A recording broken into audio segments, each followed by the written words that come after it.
What's going on, YouTube? Welcome back to the channel. I'm Coach Black, your internet, relationship, and breakup coach. Today's topic, 3 definitive tests that you can use to see if your ex still has feelings for you. These are the people who are confused and are trying to figure out exactly where their ex stands with them. These are easy ways that you should be able to figure out if there's any emotion left in the tank.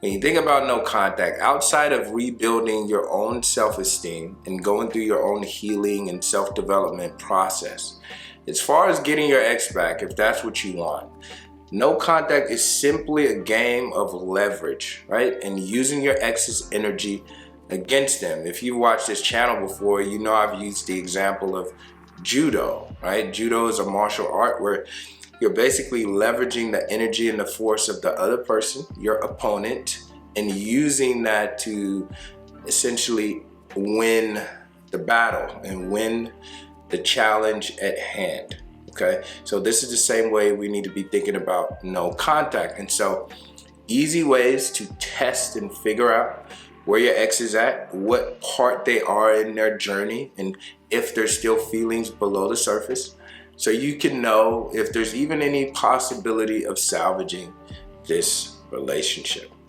Anyway, before we get started, I want to say thank you so much for watching and for tuning into these videos.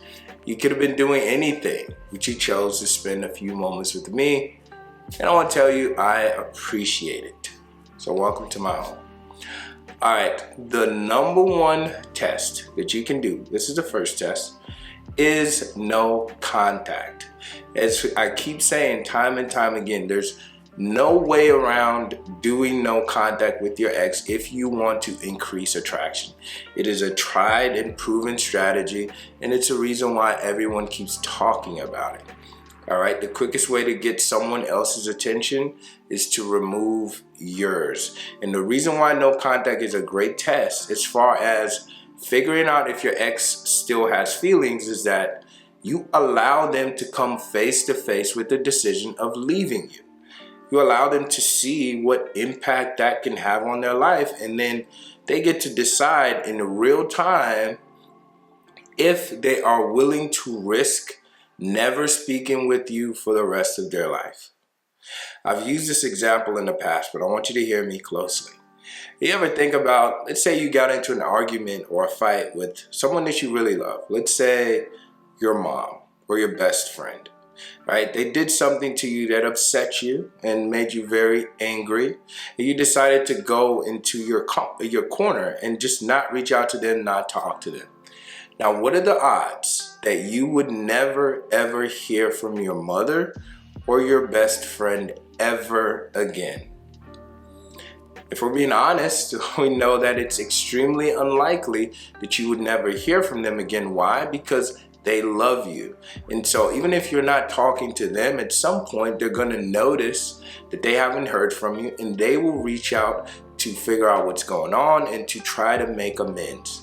The point is, when people truly love you or care about you, they are never gone from your life permanently.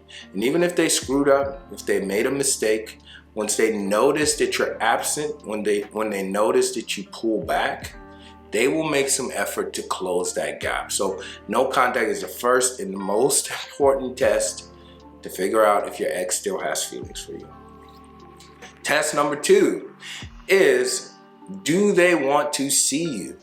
So if you've been doing no contact for a while and all of a sudden you start to hear from your ex, they're texting you or they're calling you, now this is a great first step. They're moving in the right direction. Clearly, there's likely still something below the surface, but we need to distinguish between breadcrumbs and genuine interest. Now, if you know anything about romance and romantic partners, is that we love to be together, right? It's the yin and the yang. It's two people coming together to make one strong single bond.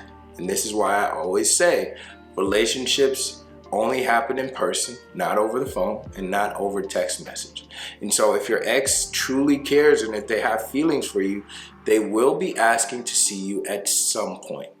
Now, assuming they don't, a quick way to figure out where they stand is for you to suggest, hey, How about we get together and grab a drink, right? Or you invite them over to cook dinner. Are they willing to drive across town to come and meet you? Are they willing to go meet you out for drinks or coffee or whatever the case may be? This is a good sign that they still care and they likely still have feelings. Test number 3. This is a tried and true test, okay? Is do they get jealous? Now, I'm not suggesting for you to go out of your way to try to make your ex jealous, but part of the process is you go into no contact and you go into your bubble. If you start to hear from them, they will start to ask about your life.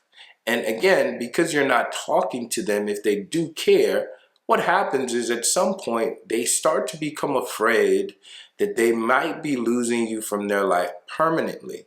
And this fear will tend to cause them to be a little angry. This is where you start to see some of those unstable emotions. They may say things and just trying to get some attention from you.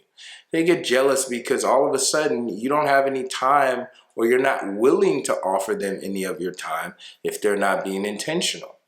Let's say they ask you, what are you doing this weekend? You're like, oh, I have plans with friends, or I have plans with a friend. Now they want to know who exactly is this friend that you're spending time with. Who are these people that are keeping you so busy that you don't even have availability for them? Now, obviously, you should not have availability for them at this point until they earn you back. But just them being upset or showing some kind of care that they don't get your unlimited attention, this is a good sign that your ex still has feelings for you. If you're confused and your ex is showing you conflicting or confusing signs and you need help figuring out where they stand, let me know. I can definitely help you out with your journey. Click the first link in the description if you want to talk to me one-on-one. That's the quickest way to do so. Or you can leave a comment down below, and I definitely try to get back to as many comments as possible. So go ahead and drop a comment. Make sure you follow me on all social media. Instagram and TikTok, it's Blackademic, BLACADEMIC. I'd love to have you. And lastly, if you're dealing with a lot of pain right now, go ahead and pick up my 30-day breakup journal. It's going to be the second link in description. And if the calls and all of that is not something that's in your budget right now, I totally understand. Make sure to join us for the live sessions. Currently doing them Monday and Wednesday at 9:30 p.m. Central. So we'd love to have you. You can join us and we can help you with your breakup journey. Thank you so much for tuning in and for watching another video. I'll catch you in the next one. Peace.